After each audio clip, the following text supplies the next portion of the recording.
नमस्कार, मैं हूं आपकी एआई एंकर निधि।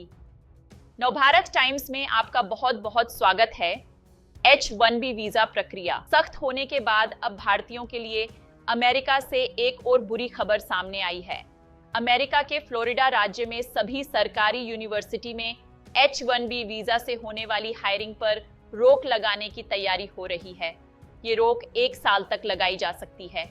इस नए प्रस्ताव का मकसद अमेरिकी नौकरियों की सुरक्षा करना और विदेशी कर्मचारियों पर निर्भरता कम करना है।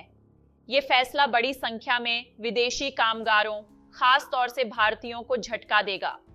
इसकी वजह यह है कि अमेरिका के H-1B वीजा कार्यक्रम का लाभ सबसे ज्यादा भारतीय पेशेवरों को मिलता रहा है। फ्लोरिडा सरकार की तरफ से H-1B हायरिंग पर बैन लगाने की तैयारी ऐसे समय पर हो रही है जब वीजा को लेकर विवाद अपने चरम पर पहुंच चुका है। बता दें, इस प्रस्ताव को 29 जनवरी 2026 को state university system board of governors की बैठक में पेश किया जाएगा।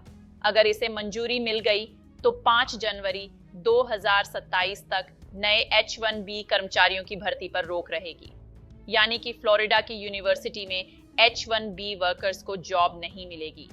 हालांकि इस फैसले का असर फ्लोरिडा की पब्लिक यूनिवर्सिटी में काम कर रहे 400 से ज्यादा H-1B वीजा धारक प्रोफेसर, रिसर्चर्स या स्टाफ्स पर इसका कोई असर नहीं होगा।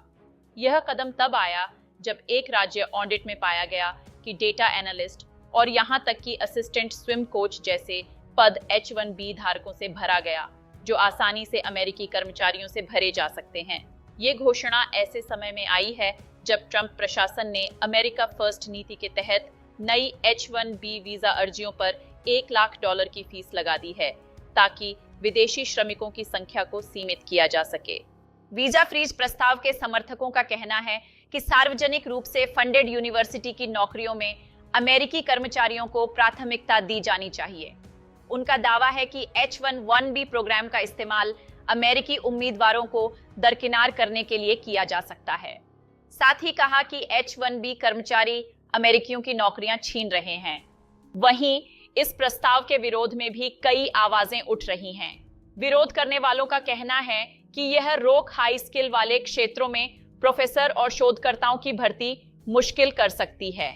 अमेरिका को इनकी जरूरत है। इसकी वजह से लैब और शोध के काम पर असर पड़ सकता है। इसके साथ ही स्टेम और स्वास्थ्य क्षेत्रों में नए टैलेंटेड कर्मचारियों की आपूर्ति कम कर सकती है। ग्रांट और बड़े प्रोजेक्ट्स के लिए कंपटीशन बनाए रखना मुश्किल हो सकता है।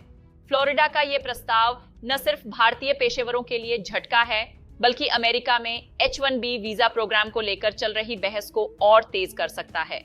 सवाल वही है, क्या H-1B वीजा अमेरिकी वर्कफोर्स को मजबूत करता है या घरेलू हायरिंग को कमजोर करता है? देश दुनिया की तमाम खबरों के लिए बने रहिए नवभारत टाइम्स के साथ।